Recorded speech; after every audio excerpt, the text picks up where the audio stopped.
The grand space station Astraeus hung silently in the deep void, orbiting the gas giant Arianas. It was a place of hope, a symbol of unity among the galaxy's most powerful civilizations. For decades, species of all shapes and sizes had come together here, in the name of peace. The Universal Concord, a council formed to prevent all-out war, had met countless times in this same space station. Today was no different, or so it seemed. The delegates from hundreds of species had gathered in the massive conference hall, all of them in their finest attire, exchanging pleasantries and hopeful words. There was a feeling in the air, a kind of electricity, as if this summit might be the one to finally bring lasting peace to the galaxy. But that feeling was not shared by all. At the center of it all stood Ambassador Rachel Turner, the face of Earth's growing influence. Her mission was simple: to represent humanity's interests in this delicate negotiation and secure Earth's place at the table of galactic powers. She was calm, collected, her posture strong, but there was a certain tension in her eyes. Something told her this wasn't going to be an easy day. The peace talks had already started, but the mood was far from what one might expect. The Exarath Dominion, a race known for their ruthless militarism, was the first to speak, dismissing Earth's relatively young status in galactic affairs. "Your people have shown promise," the Exarath ambassador said with a sneer, "but you are still too new to this. You have not earned your place among us." It was a statement that struck like a slap in the face. Rachel's jaw tightened, but she held her ground. Humanity's story was one of rapid rise. In the last few decades, they had surged forward in both technology and military might, mastering interstellar travel and forming new alliances with species previously thought too alien to communicate with. Yet, here they were, still seen as a secondary power by many of the older, established civilizations. The Eldari Collective, an ancient species with vast mental powers, were next to speak. Their representative, tall, and with a gaze that seemed to look right through people, was less overtly hostile than Exorath but no less dismissive. "We appreciate Earth's willingness to participate in the peace process," the Eldari ambassador said, "but it is clear that your people are still guided by primitive instincts. Cooperation cannot be built on the foundations of war." Rachel felt the sting of those words. The Eldari had always viewed themselves as above all other species, and their condescending tone had become all too familiar. They had no understanding of humanity's recent rise, how each step forward had been fought for, earned with sweat and blood, not just diplomatic words. But she remained silent, knowing that this meeting was more about negotiation than direct confrontation. The conversation dragged on, with various representatives offering their own opinions on Earth's place in the galaxy. Every word spoken felt like an attempt to diminish humanity, to keep them in a corner, a second-rate player in a universe of giants. Every comment, every glance, every slight cut deeper into Rachel's resolve. The longer she sat there, the more she felt like an outsider in a room full of self-important beings who had no interest in truly understanding what Earth had become. Then came the final blow. The Exarath delegate, his sharp, angular features twisting into a cruel smile, leaned forward and spoke once more. "You may have military might, Ambassador, but that does not make you equal to the rest of us. You are a petulant child who's been given too many toys to play with. It is time someone reminded you of your place." For a moment, the entire room seemed to freeze. The other delegates waited, eyes shifting toward Rachel, unsure of how she would respond. Rachel's fingers tightened around the edge of the table, and her breath caught in her chest. But it wasn't fear that gripped her, no, it was something much stronger. It was rage, the kind of rage that burned deep in her chest and refused to be ignored any longer. Her voice was quiet at first, but it carried an intensity that cut through the room. "You think you know humanity, but you don't. You don't know what we fought for, what we've sacrificed, and you certainly don't understand what we are capable of. I've had enough." The room went silent, the air thick with tension. The words had barely left Rachel's lips when she stood up. All eyes were on her now. The atmosphere in the hall had shifted. It wasn't just a summit anymore, it was a standoff. "We are done with this," Rachel declared, her voice strong and unwavering. "Humanity will no longer beg for recognition. We will earn it on our own terms. But we will not sit here and be insulted. The words hung in the air like a thunderclap. The other delegates were stunned. Some tried to speak, but Rachel had already turned on her heel, walking toward the exit with a grace that could only come from someone who knew the full weight of their words. The doors slid open. The delegates were left in silence. No one moved. No one spoke. But the reality of what had just happened was sinking in. Humanity had walked out of the peace talks, and the galaxy had just witnessed the birth of a new era. Outside the conference hall, Rachel Turner paused for just a moment, standing in the cold metal corridor. Her mind was a whirlwind of thoughts, but one thing was clear: this was just the beginning. She had no illusions about the consequences of their departure. The galaxy would not react kindly to humanity's sudden defiance. But she was ready. Earth was ready. And if they wanted peace, they would have to fight for it, just as humanity always had. The summit of hope had ended. Now, a storm was about to begin. The silence after the peace talks was deafening. It wasn't just in the grand halls of Astraeus or the sterile rooms of the Galactic Council, it was everywhere. Across Earth, from the bustling cities to quiet rural villages, people held their breath. The moment the news hit the screens, shockwaves rippled through every corner of the globe. The entire galaxy had been watching, and now Earth's decision to walk out of the peace talks had changed everything. The question wasn't whether the galaxy would respond, it was how. And when. Ambassador Rachel Turner's bold actions were quickly broadcasted across the galaxy, stirring mixed emotions. Some humans cheered. Finally, humanity was no longer the quiet observer, always looking on as others dictated terms. They were a force to be reckoned with now. But not everyone was on board with Rachel's radical move. There were those back home who feared what might come next. Earth was still in its infancy in terms of intergalactic politics, and making such a dramatic statement could invite retaliation from the galaxy's more powerful factions. Was the risk worth it? Back in the conference chambers of Astraeus, the representatives from the Exarath Dominion and the Eldarai Collective were in a state of stunned disbelief.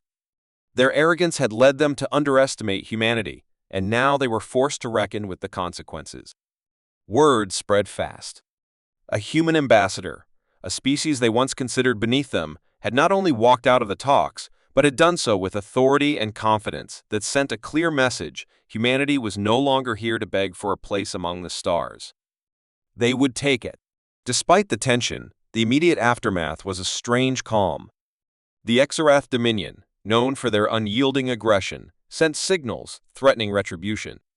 The Eldari, on the other hand, debated privately in their corridors, wondering if they had made a serious miscalculation. They had always seen themselves as the superior race-wise, ancient, and detached from the petty concerns of the younger species. But now, with humanity's display of raw determination, that perception was being torn apart. It was no longer about diplomacy or words, it was about survival, power, and respect. Back on Earth, the news spread like wildfire. The reaction was immediate. On one hand, the military high command began to prepare for any possible retaliation from the galactic powers. Their fleets, stationed across Earth's colonies, began conducting drills. Ships were upgraded with advanced weapons systems and defense shields that had been in development for years, but were never meant to be used. Now, those weapons might be humanity's only bargaining chips. On the other hand, the people of Earth were filled with a strange sense of pride. For the first time, they were seeing themselves as equal to the other galactic powers. The world's largest news networks were all abuzz, replaying Rachel Turner's speech over and over. It was a moment of collective pride, a spark of unity that connected all humans across the globe. Humanity had stood tall. But was it enough to face the consequences of that choice? In the shadows of the Earth government, however, a different conversation was happening. The Council of Earth's Leaders, a coalition of the world's most influential political figures, was urgently convening. The situation was delicate. There was no doubt that humanity's walkout from the peace talks would have far-reaching consequences. The galaxy's most powerful factions were not known for their patience or mercy. The Exarath were known for their ruthless tactics, and the Eldari, though peaceful on the surface, were far more dangerous than their wisdom suggested. What if they decided to retaliate? What if the Exarath launched an invasion? What if the galactic unity that had held the peace for centuries collapsed under the weight of humanity's sudden defiance? As those in power debated, Rachel Turner found herself in a storm of her own making. She had not expected such a quick fallout.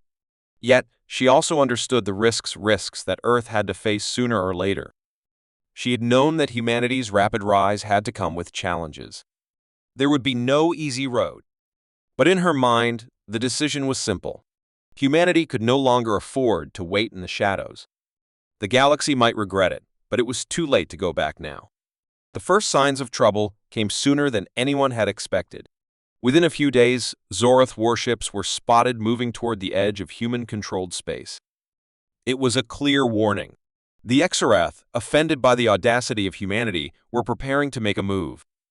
The Galactic Council attempted to intervene, sending messages of peace and reconciliation, but the response from the Exarath was brutal and swift.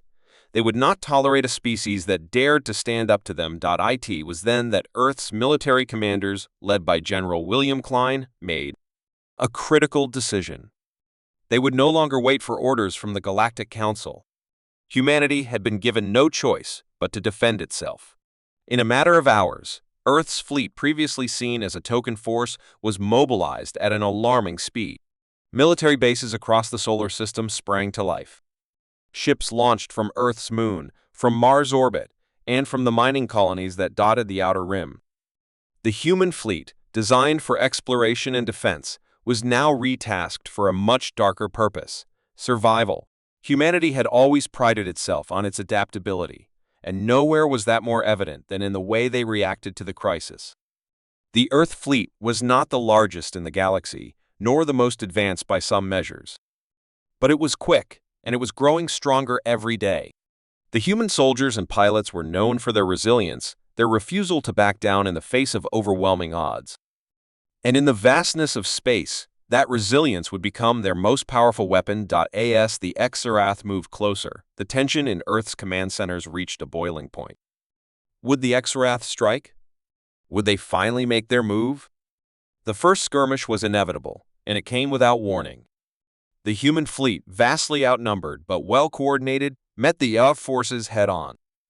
The battle was fierce and brutal. Zorath warships, sleek and deadly, advanced in tight formation, firing with precision.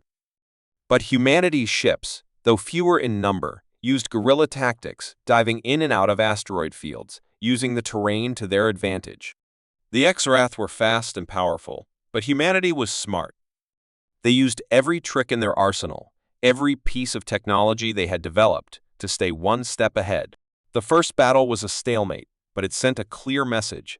Humanity was not to be underestimated. As the days passed, the Exarath realized that humanity was not the weak, defenseless species they had assumed.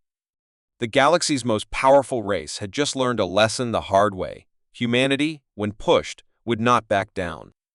The real fight had only just begun, and now both sides knew they would have to adapt or fall. The galaxy might have underestimated humanity, but humanity's resilience had proven to be far more powerful than anyone could have imagined. The storm was rising, and it would not be stopped by mere words. The cold void of space had never felt so tense. Across the galaxy, the news of Earth's defiance had reverberated like a shockwave, but now it was time for the consequences to unfold. The Exarath Dominion, humiliated by humanity's sudden rise and refusal to bow to their might, had begun mobilizing their forces. The tension had been building for days, but the first strike was imminent. Earth had no choice but to prepare for what was coming. General William Klein, the commander of Earth's military operations, stood at the front of the massive command center aboard the flagship Defiance. His mind raced, his thoughts sharp and focused as he watched the holographic displays show the Exarath fleet closing in on their borders. The situation had escalated faster than anyone had expected. The fleet that was once considered a symbol of humanity's defense now had to become a weapon of survival. There was no time for second-guessing.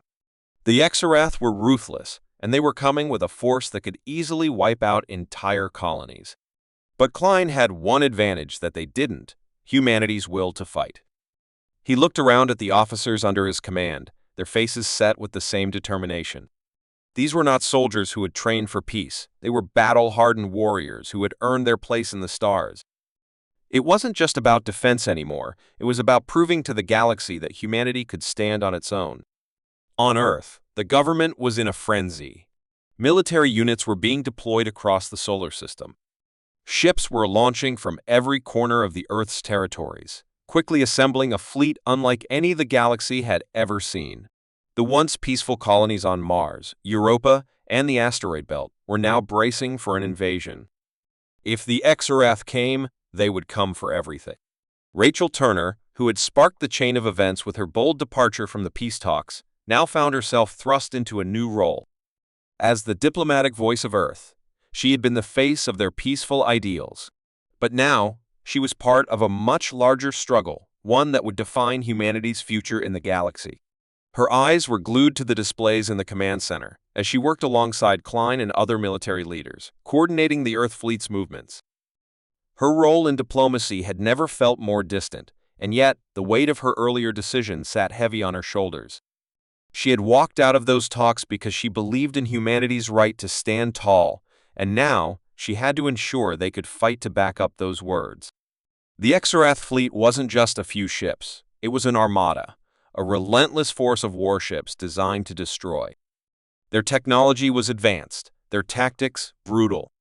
The Exarath had always believed they were invincible, and that belief had fueled their arrogance. But in the back of their minds, a new question had begun to form. How had humanity, so young and untested, managed to stand up to them in the first place? The Exarath leaders weren't fools, and as their fleets advanced, they knew this conflict would be unlike any they had ever faced. The first skirmish occurred at the edge of Earth's controlled space, in the void between the asteroid belt and the outer colonies. It came without warning, a sudden flash of fire as Exarath warships appeared from nowhere, ambushing human ships patrolling the area. The Defiant was the first to respond, its engines roaring to life as it blasted into the fray. The human fleet, although vastly outnumbered, had the advantage of agility. Their ships, smaller and more maneuverable than the Exarath's, weaved in and out of asteroid fields, using the terrain to their advantage. It was guerrilla warfare on a galactic scale. The battle raged for hours, the stars around them lit up by flashes of plasma and laser fire. Human ships dove in and out of the rocky terrain, attacking the Exarath from unexpected angles, never allowing them to settle into their usual patterns of aggression. The Exarath ships were powerful, their weapons capable of obliterating anything in their path. This wasn't just about firepower, it was about strategy, and humanity's ability to adapt was something the Exarath had clearly underestimated. General Klein watched the battle unfold from the command center, his eyes narrowed in concentration. "We need to hit them hard and fast. No room for hesitation," he ordered, his voice steady. Earth's ships moved with precision, launching surprise strikes that caught the Exarath off guard. The first Exarath ship was destroyed in a sudden burst of energy, its debris scattering across the void. The human fleet had tasted victory, but it was only the beginning. Rachel Turner stood at Klein's side, her face drawn with determination. The Exarath would not stop after one battle. This was a war that would stretch across the galaxy, and Earth was not yet prepared for the full scale of what was to come. But they had shown the Exarath something important. Humanity was no longer the underdog. They could fight, and they would not back down. The days following the first skirmish were filled with tension. The human fleet had won, but at a great cost. Several ships had been damaged, and many lives were lost. Earth's forces had no illusions about what was next. The Exarath would be back, and when they came, they would come in force. Across the galaxy, the response to the first battle was mixed. Some species watched with cautious eyes, unsure of what to make of humanity's sudden military rise. Others, like the Eldari Collective, took a more strategic view. They had underestimated humanity as well, but their next move was carefully calculated. The Eldari, ancient and wise, understood one thing: if humanity continued to grow stronger, the balance of power in the galaxy would shift, and the old order could collapse. It was clear now that Earth had entered the galactic arena in a way that could never be undone. The galaxy's established powers, whether they liked it or not, had to contend with humanity's resilience. What was once a small, isolated planet on the edge of the galaxy was now a force to be reckoned with, and the Exorath had only begun to understand what it meant to face an opponent like Earth. In the quiet moments between battles, General Klein stood on the deck of the Defiance staring out at the stars. He knew this was only the beginning. The Exorath would be back, and their retaliation would be fierce. But Earth had shown it was capable of striking back, and that, he realized, was the key. Humanity's greatest weapon was not its technology, not its ships, and not its military strength. It was their unyielding will to fight. They had proven that in their first strike, and it was a lesson that the galaxy would not soon forget. The first battle had been won, but the war had only just begun. The galaxy had never been more divided. What had started as a simple diplomatic disagreement, a walkout at a peace summit, had now ignited a chain of events no one could have foreseen. Humanity, the young species that had once been seen as insignificant, had not only fought back against the Xorth Dominion, but had done so with surprising efficiency. The galaxy watched in stunned silence as Earth, a planet once considered a mere curiosity, demonstrated a military resilience that sent ripples through every corner of the known universe. But now, as the consequences of that first battle began to unfold, a cold realization set in. The galaxy had made a grave mistake in underestimating humanity. For weeks, after the initial skirmish, the galaxy's most powerful races sat in heated council meetings, discussing the implications of Earth's sudden rise. The Exorath Dominion had suffered its first significant defeat in centuries, and their leaders were not taking it lightly. They had underestimated Earth's military potential, and now they were scrambling to rebuild their damaged forces. But it wasn't just the Exorath that were reacting. The Eldari Collective, who had long prided themselves on their wisdom, now found themselves reconsidering their stance. Their quiet disdain for humanity had been replaced with quiet concern. The Exorath were the galaxy's most powerful force, and if humanity could make them bleed, what could it do to the rest of them? The shock was not confined to the warlords and politicians of the galaxy's power players. Ordinary citizens across the stars had begun to question everything they had known. On one hand, there was fear of an unpredictable new force in the galaxy. But on the other hand, there was something else, respect. In the streets of the Eldari's homeworld, in the vast cities of the Andromedan League, whispers began to spread.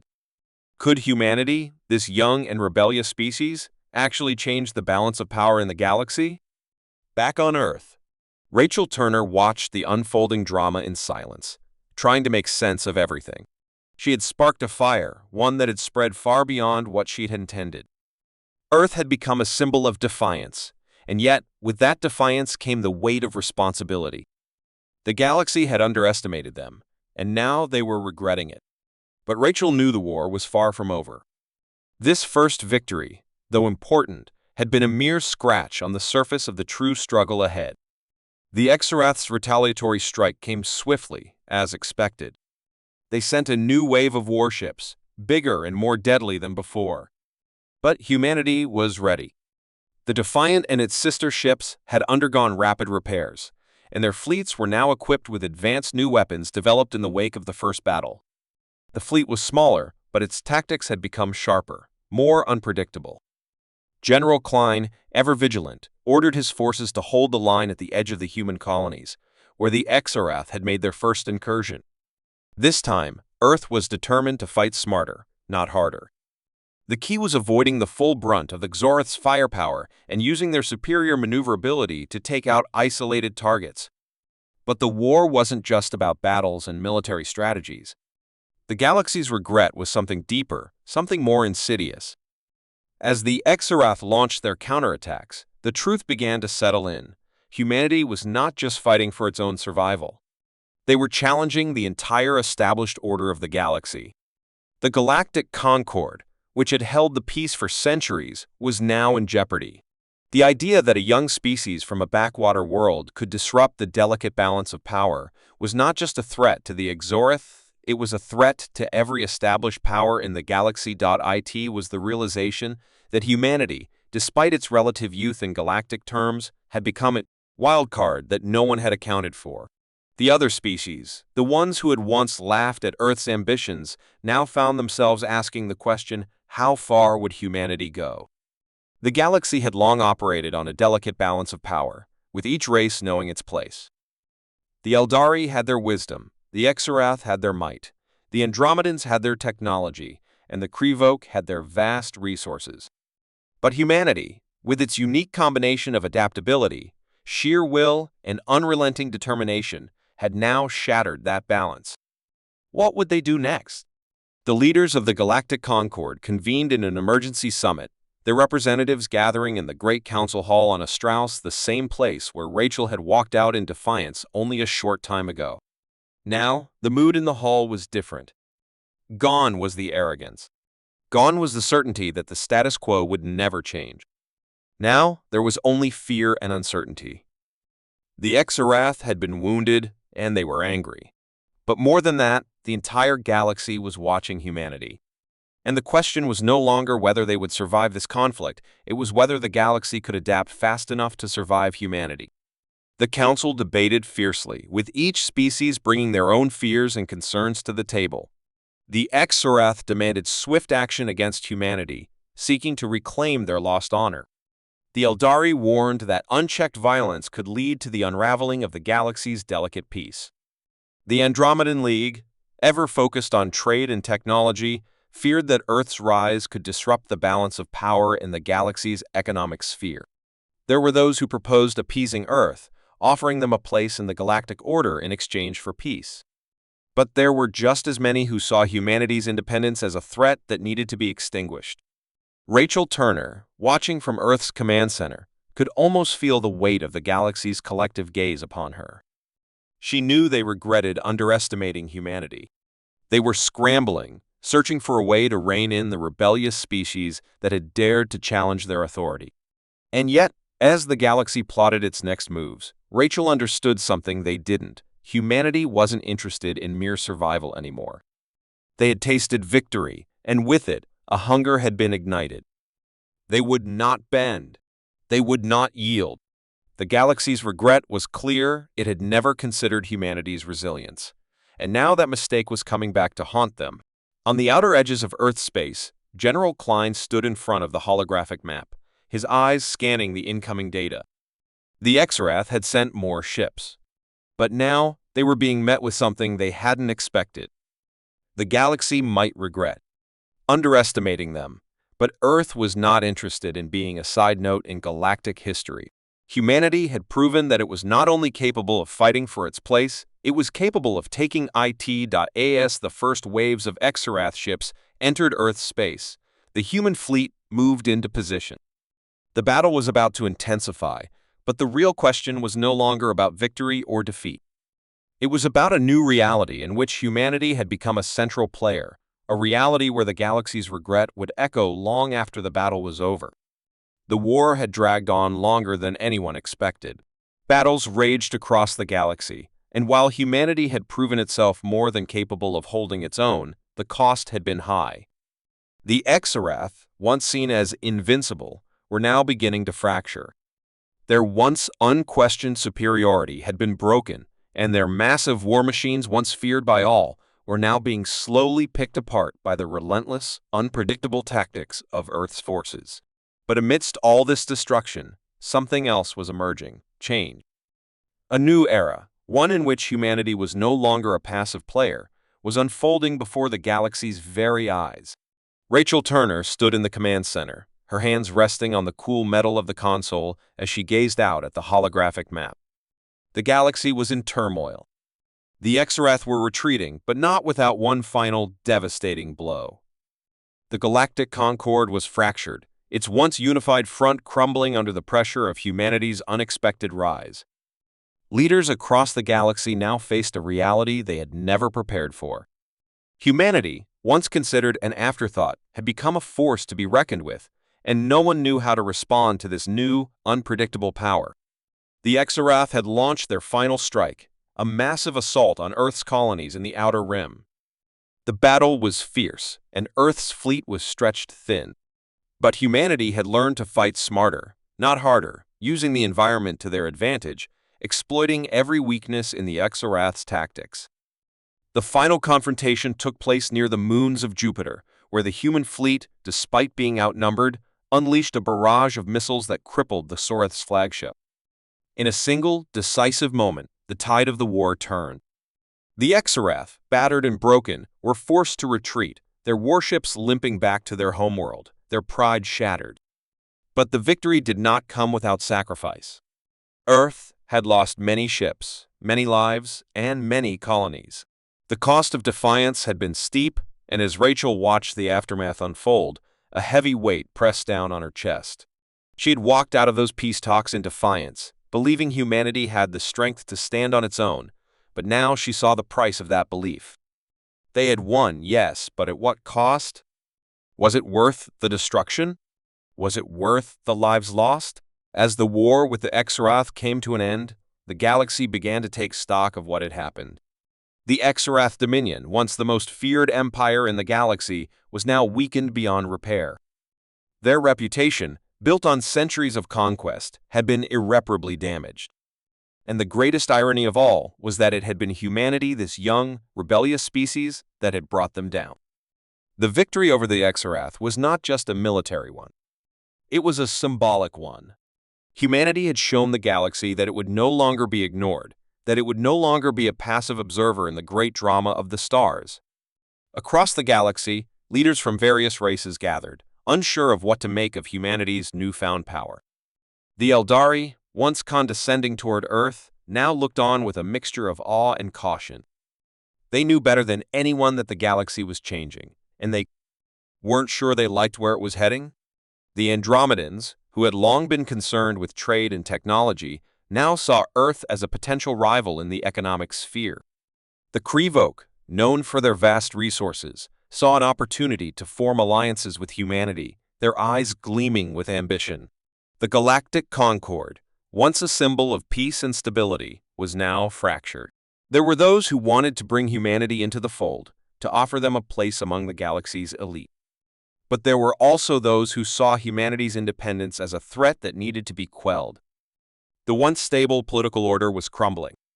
General William Klein, aboard the Defiant, stood in the quiet command center, reflecting on what had just transpired. The war had cost them dearly, but in the end, humanity had prevailed. He had never doubted their resolve, but even he had been surprised by the resilience the human race had shown. They had adapted, they had fought, and they had won. The galaxy would never be the same. As Klein stared out at the vastness of space. He knew the war was over, but the real battle was just beginning. The galaxy had been forced to confront humanity, but the political games, the alliances, and the power struggles were far from over. Humanity had proven it could survive. Now, it had to prove it could thrive. Rachel Turner, standing beside Klein, felt a sense of quiet resolve settle over her.